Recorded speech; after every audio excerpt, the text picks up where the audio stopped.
Hello दोस्तों, आज का अपना नया टॉपिक है सामान्य विज्ञानी।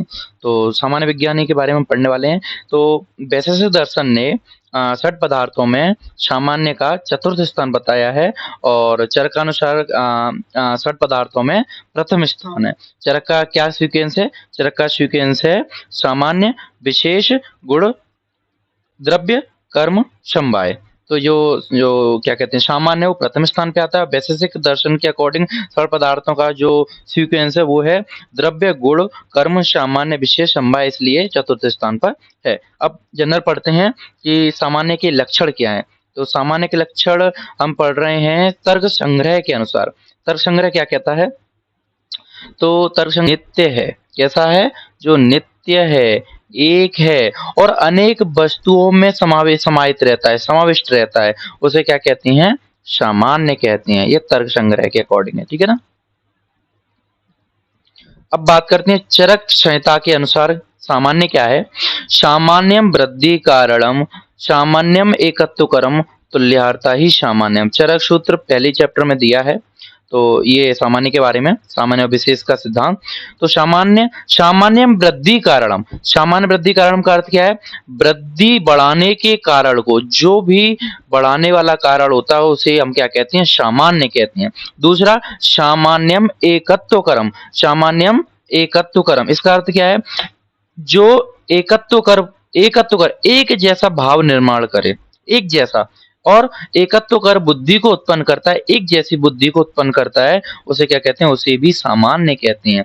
तुल्यार्था ही सामान्यम, तुल्यार्था ही सामान्यम का अर्थ तुल्य भाव, किसी के समान दिखना। हम कहते हैं ना वो इसके समान, हम तुलना करा, तुल्य भाव का बोध जो कराता है उसे भी क्या कहते हैं? सामान्य कहते हैं। तो जो इम्पोर्टेंट है, ठीक है ना। चरका अनुसार सामान्य वृद्धि कारणम, सामान्य एकत्व करम, तुल्यार्था ही सामान्यम।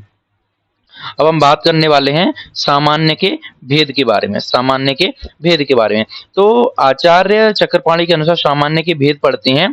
तो तीन है, द्रव्य सामान्य, गुण सामान्य और कर्म सामान्य, ठीक है। द्रव्य सामान्य, गुण सामान्य और कर्म सामान्य, ठीक है ना। सबसे फर्स्ट द्रव्य सामान्य। द्रव्य सामान्य है अपना, इसका अर्थ क्या है? द्रव्य अपने समान द्रव्य की वृद्धि करता है, इसे द्रव्य सामान्य कहते हैं। द्रव्य सामान्य है सर्वदा सर्वभावानाम, द्रव्य अपने समान द्रव्य की वृद्धि कराता है, इसे द्रव्य सामान्य कहते हैं। जिसका अब इसके एग्जांपल देखते हैं हम। जैसे मांस खाने से मांस की वृद्धि होती है, मांस खाने से मांस की वृद्धि होती है। किसका एग्जांपल है? द्रव्य सामान्य का। हम द्रव्य की, मांस क्या है? यहाँ द्रव्य है, तो द्रव्य से द्रव्य की वृद्धि हो रही है, ठीक है ना। एक और एग्जांपल है, रक्त पित्त व्याधि में धनो मृग और पक्षियों के रक्त को मधु से चटाने के लिए कहा गया है, ठीक है ना। अब बात करते हैं अपन गुण सामान्य की। तो गुण सामान्य क्या है? समान गुण वाले द्रव्य वृद्धि का कारण होते हैं। सामान्यम एकत्वकरम, ठीक है ना। सामान्यम एकत्वकरम, एक समान गुण वाले द्रव्य वृद्धि का कारण होते हैं। गुण से देखेंगे हम यहाँ पर, ठीक है ना। जैसे दूध और घृत से शुक्र की वृद्धि होती है। किसकी? शुक्र की वृद्धि होती है।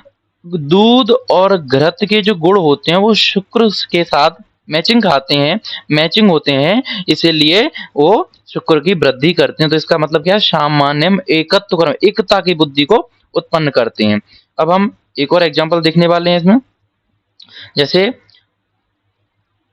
शुक्र, देखो अभी इसके बारे में देखने वाले हैं कि क्यों क्या करते हैं। शुक्र कैसा होता है? शुक्र मधुर होता है, स्निग्ध होता है, शीत होता है। और जब दूध और घृत की क्यों बढ़ा रहे हैं इसको? दूध और घृत भी मधुर, स्निग्ध और शीत होते हैं, इसीलिए अपने गुड़ समान गुण के कारण दूध और घृत से शुक्र की वृद्धि होती है। सेकेंड एग्जाम्पल क्या है? दही, गुड़ और घृत आदि से कफ की वृद्धि होती है, क्योंकि कफ के गुण और दही गुण और घृत के गुण एक समान होते हैं, तुल्यार्थ एक समान होते हैं, एक सामान्य एकत्व कर्म, ठीक है ना। उस एक जैसे होते हैं, इसीलिए कफ की वृद्धि होती है। अब बात करते हैं हम कर्म सामान्य की। कर्म सामान्य क्या है? एक कार्य अपने समान कार्य की वृद्धि कराता है, तुल्यार्थता ही सामान्य में इसकी कंपैरिजन की गई है, तुल्यार्थता ही सामान्यम कर्म सामान्य, ठीक है ना। कैसे? एक कार्य अपने समान कार्य की वृद्धि करता है, जैसे दौड़ने से बात की वृद्धि होती है, ठीक है ना? दौड़ने से बात की वृद्धि होती है और सोने और बैठने से कफ का बढ़ना होता है। कफ क्या होता है? बढ़ता है। इसमें तुल्यार्थता ही सामान्यम, तुल्य एक जैसी, इसकी हम कंपैरिजन कर रहे हैं, दौड़ने से बात की वृद्धि और सोने से कफ का बढ़ना, ठीक है ना? अब हम बात करने वाले हैं आचार्य चक्रपाणि ने एक अन्य मत का वर्णन और किया है, परंतु इस पर सहमति नहीं दी है। इस मत के अनुसार सामान्य के इसके अनुसार भी तीन भेद बताए हैं, अत्यंत सामान्य, मध्य सामान्य और एकदश सामान्य। क्या है इसका? अत्यंत सामान्य की बात करते हैं हम, तो अत्यंत सामान्य क्या है? यह द्रव्य सामान्य जो अभी हमने पढ़ा उसी के जैसा है, सर्वदा सर्वभावानाम, ठीक है ना? अत्यंत सामान्य को सर्वदा सर्वभावानाम के द्वारा बताया गया है, यह द्रव्य सामान्य की तरह ही होता है, ठीक है ना? अब मध्य सामान्य की बात करेंगे, ये गुण सामान्य की तरह होता है, सामान्यम एकत्व कर्म, ठीक है ना? और जो एक देश सामान्य होता है वो कर्म सामान्य की तरह होता है, तुल्यार्था ही सामान्यम। आचार्य चक्रपाणि का कहना है कि कुछ लोग सामान्य को दो प्रकार का मानते हैं। एक और फिर डिवीजन किया गया है उभय वृत्ति एंड एक वृत्ति में। उभय वृत्ति क्या है? उभय वृत्ति का अर्थ है जब पोष्य और पोषक दोनों में समानता हो, दोनों में समानता, पोष्य और पोषक, पोषण करने वाला और जिसको पोषक दिया जा रहा है, दोनों, तो उसे क्या कहते हैं? उभय वृत्ति सामान्य कहते हैं। जैसे मांस से मांस की वृद्धि होती है, मांस क्या हो गया यहाँ पर? पोषक हो गया, और मांस जो खाने वाला होगा वो पोष्य हो जाएगा, ठीक है ना? अब हम बात करेंगे एक वृत्ति सामान्य की। हमने ये पढ़ लिया, उभय वृत्ति सामान्य पढ़ लिया। अब एक वृत्ति सामान्य क्या है? जब पोषक पोष्य के समान न होते हुए भी किसी प्रभाव से पोष्य का पोषण करता है, तब उसे एक वृत्ति सामान्य कहते हैं। यहाँ गुण सेम नहीं है, वहां मांस खाने से मांस की वृद्धि होती है, क्योंकि मांस का गुण और मांस का गुण सेम रहता है, ठीक है? अब यहाँ पर क्या होता है कि यहाँ पर गुण समान नहीं होता, फिर भी प्रभाव से, किससे? प्रभाव से पोष्य का पोषण करता है, उसे एक वृत्ति सामान्य कहते हैं, ठीक है ना? एग्जाम्पल, घृत, घृत से क्या होता है? घृत से क्या होता है? अग्नि का वर्धन होता है। क्या होता है? घृत से, जबकि घृत का ऐसा गुण नहीं होता, अग्नि के समान गुण नहीं होता, लेकिन फिर भी अग्नि का वर्धन कराता है। ये किससे? प्रभाव से। सेकंड एग्जांपल है, धावनादि कर्म से बात का वर्धन होता है, ठीक है ना? आश्यादि कर्म से कफ का वर्धन होता है, ठीक है ना? ये पोषक भाव अपने पोषक के समान नहीं है, फिर भी प्रभाव से वर्धक होते हैं। किससे होते हैं? प्रभाव से वर्धक होते हैं। दो टाइप थे, उभय वृत्ति और एक वृत्ति सामान्य। अब हम बात करते हैं तर्क संग्रह के अनुसार सामान्य की। तर्क संग्रह ने क्या डिवीजन बताए हैं? एक बताया है पर सामान्य और एक बताया है अपर सामान्य। पर सामान्य और अपर सामान्य। पर सामान्य क्या होता है? अधिक स्थान, कैसा?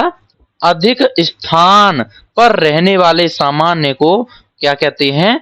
पर सामान्य कहते हैं, अधिक स्थान पर रहने वाले के स्थान को, ठीक है ना? और जो अपर सामान्य होता है, अल्प स्थान पर रहने वाले सामान्य को अपर सामान्य कहते हैं। इतना इसके लिए काफी है।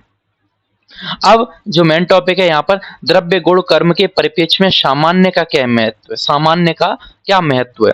अब बात करते हैं हम क्लिनिकल कैसे हमारे सामान्य काम में आता है क्लिनिकल में। तो बात करते हैं आयुर्वेदिक चिकित्सा सिद्धांत के अनुसार क्षीण धातु जो कमजोर कम हो गई हो, जिनका ह्रास हो गया हो, उनको बढ़ाना चाहिए, और जो धातुएं बढ़ गई हैं उनको कम करना चाहिए, इक्विलिब्रियम में लाना चाहिए, साम्यावस्था को बनाए रखना चाहिए, सम धातुओं की साम्यावस्था को बनाए रखना चाहिए। यह चिकित्सा द्रव्य को देखकर, द्रव्य के गुणों को देखकर या कर्मों को देखकर की जाती है, ठीक है ना? किसको देखकर? द्रव्य के गुण को देखकर, कर्म को देखकर ही की जाती है, और द्रव्यों को देखकर। कैसे? अब द्रव्य सामान्य को हमने आधार माना। तीन यहाँ है, सामान्य के तीन भेद थे, द्रव्य सामान्य, गुण सामान्य और कर्म सामान्य। अब द्रव्य सामान्य को देखकर हम कैसे चिकित्सा करेंगे देखते हैं, आइए। तो इसमें है, रक्त सेवन से रक्त की वृद्धि होती है। रक्त द्रव्य है एक, उससे द्रव्य की वृद्धि हो रही है, तो यहाँ द्रव्य से द्रव्य की वृद्धि, द्रव्य सामान्य होता है, तो रक्त सेवन से रक्त की वृद्धि होती है। मेद सेवन से मेद की वृद्धि होती है। तरुणास्थियों के सेवन से अस्थि की वृद्धि होती है, और आम गर्भ अंडा से के सेवन से गर्भ की वृद्धि होती है। तो क्या है? द्रव्य से द्रव्य की वृद्धि। ठीक है। सेकंड है अपना गुण सामान्य को आधार माना हमने। क्या माना? गुण सामान्य का। तो कैसे चिकित्सा करेंगे? जैसे गुणों को देकर, ठीक है ना, गुणों को देकर मूत्र क्षय में इच्छू रस बताया है, ठीक है ना, मूत्र क्षय में इच्छू रस बताया है। बारूड़ी मंड और द्रव मधुर अम्ल लवण रस और उपलिकेती द्रव्यों का उपयोग बताया है। मूत्र क्षय में क्या क्या बताया गया है? इच्छू रस का प्रयोग बताया गया है, बारूड़ी मंड बताया गया है, द्रव्य मधुर अम्ल लवण रस और उपलिकेती द्रव्यों का प्रयोग बताया है। क्योंकि मूत्र क्षय के जो लक्षण होते हैं इच्छू रस और द्रव मधुर अम्ल लवण और रस उपलिकेती द्रव्य के ही समान होते हैं। पुरुष क्षय की बात है। पुरुष क्षय में क्या है? पुरुष क्षय में कुलमास, मांस, कुशकुंड, बकरे के मध्य शरीर का मांस, यव और शाक, धान्याम्ल आदि का प्रयोग बताया है। क्योंकि पुरुष क्षय के गुण और ये इनके गुण एक समान होते हैं। तो यहाँ गुण सामान्य के से को आधार मानकर हम चिकित्सा कर रहे हैं। अब हम कर्म कर्म सामान्य को आधार मानकर चिकित्सा कैसे करेंगे? जैसे कर्म, व्यायाम करना एक कर्म है, तो उस कर्म से क्या होगा? बात की वृद्धि। और यहाँ कर्म से, व्यायाम का जो कर्म है वो बात की वृद्धि कराना है, और बैठे रहना आश्य सुख से कफ की वृद्धि होती है। तो इस प्रकार हम चिकित्सा कर सकते हैं द्रव्य गुण कर्म को आधार मानकर। और ये हमने इंपोर्टेंस देख लिया क्लिनिक में, सामान्य का क्या इंपोर्टेंस है। ठीक है। तो ये हमारा सामान्य चैप्टर कंप्लीट हो गया। कोई भी इसमें डाउट हो, मैंने लगभग पूरा करा दिया है, फिर भी कोई डाउट हो तो मुझे कमेंट बॉक्स में जरूर लिखें, मैं उसका जरूर रिप्लाई करूंगा। और आपको यदि अच्छी लगी हो, हेल्पफुल रही हो, तो आप इसको ज़्यादा से ज़्यादा अपने दोस्तों को शेयर कीजिए, सब्सक्राइब कीजिए। और भी मैं वीडियोस लाने वाला हूँ, तो पढ़ते रहिए। Thank you.